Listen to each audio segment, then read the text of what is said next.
नमस्ते, अभिवादन आपका इनोसेंट इन्वेस्टर के इस नए वीडियो में। दोस्तों बात करेंगे बाजार की 18355 ये हुई है अपनी क्लोजिंग। और क्लोजिंग तो दोस्त क्या ही कहें, अच्छी है, बहुत अच्छी है। ठीक है, हमने गैप अप किया, गैप अप को सस्टेन किया, जहां खुले थे वहां से ऊपर जाकर के कैंडल क्लोज की। इससे बेटर कुछ हो नहीं सकता।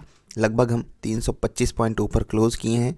One of the best closing है ये, और हम ऑल टाइम हाइज के पास हैं। जो सोमवार के लिए संकेत आ रहे हैं ओपनिंग के, वो भी धमाकेदार आ रहे हैं। एसजीएक्स निफ्टी लगभग 40 पॉइंट ऊपर ट्रेड कर रही है, एक और ग्रीन कैंडल बनने का संकेत दे रही है। ग्लोबल मार्केट में बिल्कुल फ्लैट सी ट्रेडिंग हो रही है।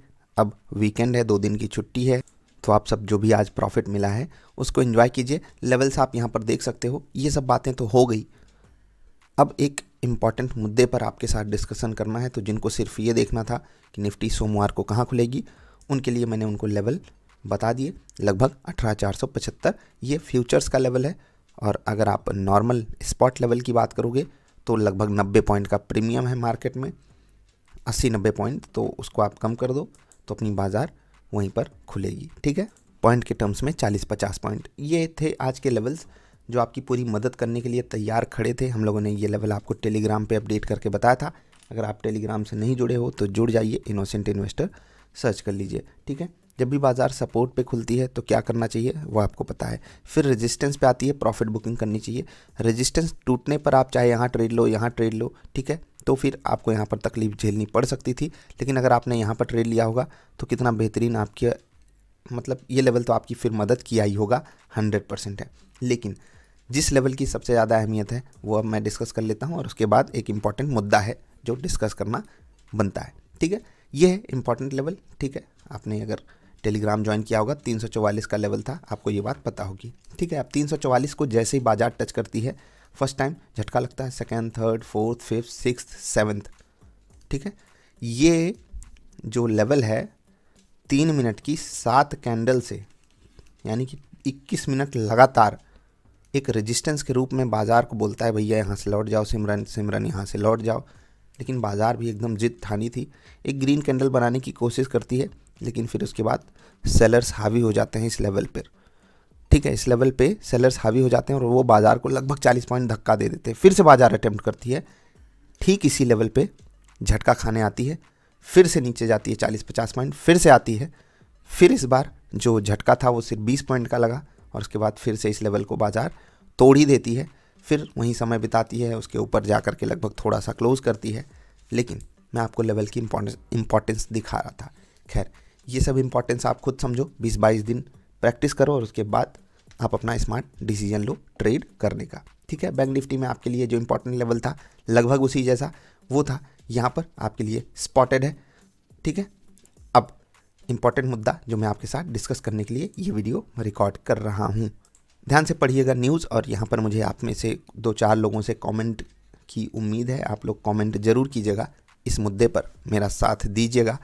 सितंबर car sales highest ever in India at 3.5 lakh units. ठीक है, जो इंडिया में कार सेल्स के आंकड़े हैं, वो जो सितंबर में बिक्री हुई कार्स की, वो हाईएस्ट एवर हैं in India. 3.5 lakh car India में बिकी सितंबर के महीने में। ठीक है, फेस्टिव लगभग सीजन होती है, तो ठीक है, ऑल टाइम हाइज पे होना इंडिया की ग्रोथ स्टोरी दर्शाता है। लेकिन एक स्टोरी और है, और इसी स्टोरी पे आपसे मैं सवाल पूछ रहा हूँ, वो स्टोरी आपको यहाँ पर मिलेगी। ठीक है, ये है 2 wheeler vehicle sales in million units. ठीक है, तो कितनी मिलियन 2 व्हीलर्स बिकी हैं इंडिया में, यानी कि कितनी 2 व्हीलर की सेल हुई है इंडिया में, वो ये चार्ट आपको बता रहा है। ठीक है, चार्ट आपको समझ में आ रहा है।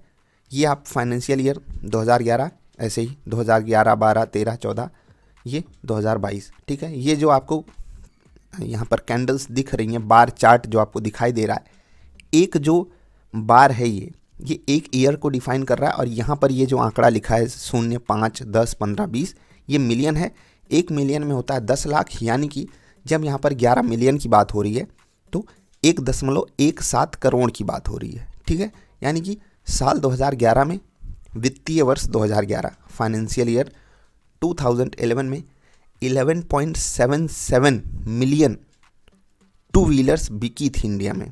ठीक है, 11.77 मिलियन, लगभग 1,17,00,000 दो पहिया गाड़ियाँ बिकी थी भारत में साल 2011 में। उसके बाद साल 2012 आता है 1,34,00,000, ठीक है। साल 2013 1,38,00,000, 2014 1,48,00,000, फिर 1,59,00,000, 1,64,00,000, 1,75,00,000, 2,02,00,000, 2,11,00,000, ठीक है। यहाँ पर पीक बन गया इंडिया में साल 2019। नीचे आप देख सकते हो वित्तीय वर्ष 2019 में, वित्तीय वर्ष समझते हैं ना, जो साल होता है वो 1 जनवरी से चालू होता है और जो वित्तीय साल होता है वो 1 अप्रैल से चालू होता है, 1 अप्रैल से 31 मार्च तक, ठीक है। तो वित्तीय वर्ष 2019 में 2,18,00,000, ठीक है, 2,11,00,000 गाड़ियाँ बिकी, ठीक, 2,11,00,000 गाड़ियाँ बिकी दो पहिया, और उसके बाद डाउनफॉल आने लगा।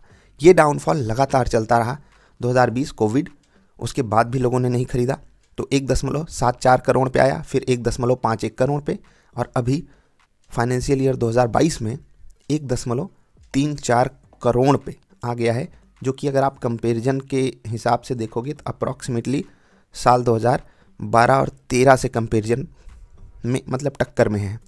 एक छोटे लाइन में ऐसे समझ लीजिए कि साल 2012-13 में जितनी टू व्हीलर्स इंडिया में बिका करती थी उतनी टू व्हीलर्स अभी पिछले फाइनेंशियल ईयर में बिकी हैं। और अभी हमने एक और न्यूज़ पढ़ी कि भैया जो कार सेल्स हैं वो हाईएस्ट एवर मंथ, इस जो पिछला मंथ गया है अक्टूबर से पहला वाला, ठीक है, उसमें आया है हाईएस्ट एवर कार सेल का आंकड़ा। आपकी क्या राय है? मैं आपकी राय का स्वागत करता हूँ। व्हाट्सएप पे मैं अवेलेबल रहूँगा कल दिन में, तो मैं आपके मैसेजेस पढ़ूँगा।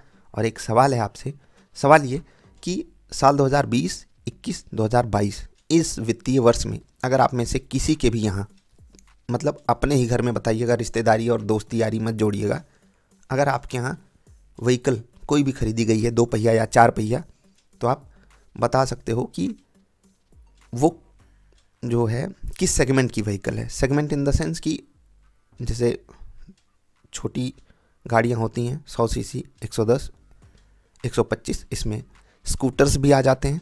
और जो लोग कार खरीदे हैं तो जो छोटी गाड़ियाँ होती हैं लेट से कि लगभग 1000 सीसी, 1100 सीसी, 1200 सीसी, ये एक सेगमेंट है। और उसके बाद एसयूवीज़ या फिर उसके ऊपर का सेगमेंट है।